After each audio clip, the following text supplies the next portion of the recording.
What's up sa inyo mga tol? Panibagong buhay, panibagong araw na naman. It's your boy Jeff. So, welcome back to the vlog. Ngayon pag-usapan naman natin kung paano kumuha ng lisensya at magkano nga abutin kumuha ng lisensya dito sa Dubai, UAE. Kung balak nyong mag-drive at kumuha ng lisensya, ito na yung pinaka-importante, which is yung driver's license. Today, i-share ko sa inyo yung step-by-step process, magkano yung nagastos ko, gaano kahirap, at syempre yung mga tips na rin kasi hindi siya madali. Pwede kang maubusan ng pasensya, pwede ka rin maubusan ng pera. So, simulan natin sa requirements. As far as I remember, Emirates ID, passport copy, visa copy, saka yung eye test. Yung eye test, mabilis lang yan eh. Pwede mong gawin sa mga optical shops or sa driving school mismo. So, dito pa lang, may bayad na agad yung eye test sa 100 to 120 dirhams. Welcome to Dubai, Habibi. And then yung next step naman, mag-enroll ka sa mga driving school. Mga sikat dito, there's a lot of schools na RTA accredited like Galadari, Lhasa Driving. Yung sa akin kasi dun sa Eco Drive. That time nung nag-open ako ng file sa kanila, operating pa lang sila ng 1.5 year. I was referred by my cousin. Halos kasabayan ko lang din kumuha siya na lisensya. Shoutout sa'yo, Pot.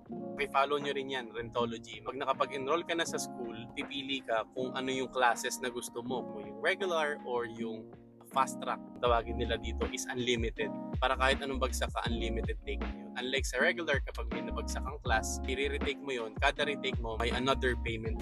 Pipili ka kung manual ka or automatic. Usually naman automatic yung pinipili ng mga driver dito. Dito yung manual, ang gumagamit lang is yung driver ng mga commercial vehicle. So after enrollment, magte-theory exam ka muna. It's all about road signs, rules, tsaka safety, of course.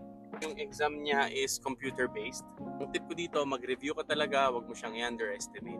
Kasi kahit alam mo, simple siya tingnan, madali siya tingnan, medyo may mga tricky questions eh. So pag pumasa ka na sa theory exam, saka ka palang magdadrive. Dito na papasok yung parking, road driving, roundabout. Yung roundabout nila dito medyo crucial. Madaming bumabagsak sa roundabout kasi di ba kala natin kapag roundabout basta ka lang umikot.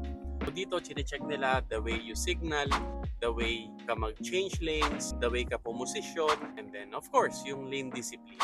Dito mo marirealize yung sinabi ko last vlog na when it comes to driving here in Dubai, it's more on discipline. Ibang-iba talaga yung driving. Strict sila when it comes to signal, lane changing, yung distance. Yan, yung ganyan.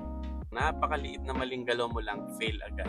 Additional bayad na naman yun. So, ang sumunod naman dito is yung parking test. May mga different types of parking pag-aaralan mo. Ayan, tulad niyan, nag-study ng driving yung mga ganyang sasakyan.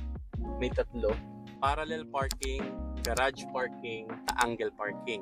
Computerized na to. Nabanggit ko sa last vlog natin na madiskarte yung mga driver ng Pilipinas. Pero ayaw nila nung uulit-ulit ka. Kailangan isang smooth lang na pasok. Dapat praktisado yung timing nyo. Second is, huwag kayong kabahan. Kasi kahit kabisado mo na lahat, once na kinabahan ka, wala, makikita nila. Kasi yun yung unang nilang tinitingnan. After naman nun, ito na yung pinaka-kinatatakutan ng lahat.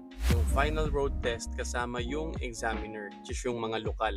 5 to 10 minutes lang, pero yung 5 to 10 minutes kasi na yun, parang kang nasa 1 or 2 oras nang nandun sa sasakyan, paikot-ikot. Doon na nila hinuhusgahan yung lahat ng pagkakamali mo, even a single small mistake. Dito, kailangan dapat confident ka, hindi ka kabado, kasi tinitingnan nila even yung pag-shake ng kamay mo, tinitingnan nila yon. Of course, dapat safe ka mag-drive. Bali, yun yung process nung pagkuha ng lisensya. Real talk tayo mga tol, magkano nga ba lahat ng nagastos? Depende siya kung ilang beses kang nag-fail, kung magkano ba kung anong package ba yung kinuha mo, either regular or yung unlimited. Sa akin kasi, kinuha ko is yung regular, parang gastos ko all in all, lahat ng exams, 3,100. And then, yung sa unlimited naman, it starts with 7,000 to 10,000 dirhams or more. You heard it right. Masakit talaga siya sa bulsa. So, mga tips ko lang sa inyo. Number 1, huwag magmadali. Number 2, practice lang ng practice. Number 3, isa sa mga pinaka-importante, listen to your instructor. Kasi alam na nila yung kiliti ng mga examiner or yung kiliti ng mga lokal na magte-test sa inyo. Number 4, huwag kang kabahan. Kahit anong alam mo, kung kinabahan ka, wala din. Confidence is the key. Pinaka-importante is disiplina sa daan. So kung may bala kayong kumuha ng license dito sa Dubai, sana nakatulong tong video na to.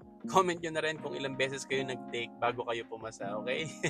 So kung nakaabot ka sa part na to, maraming salamat sa panonood. Huwag kalimutang mag-LSSC, like, share, subscribe, and comment. Lalo na sa mga OFW na gustong mag-drive dito sa UAE. Maraming salamat ulit sa panonood, guys. See you in the next vlog. Peace!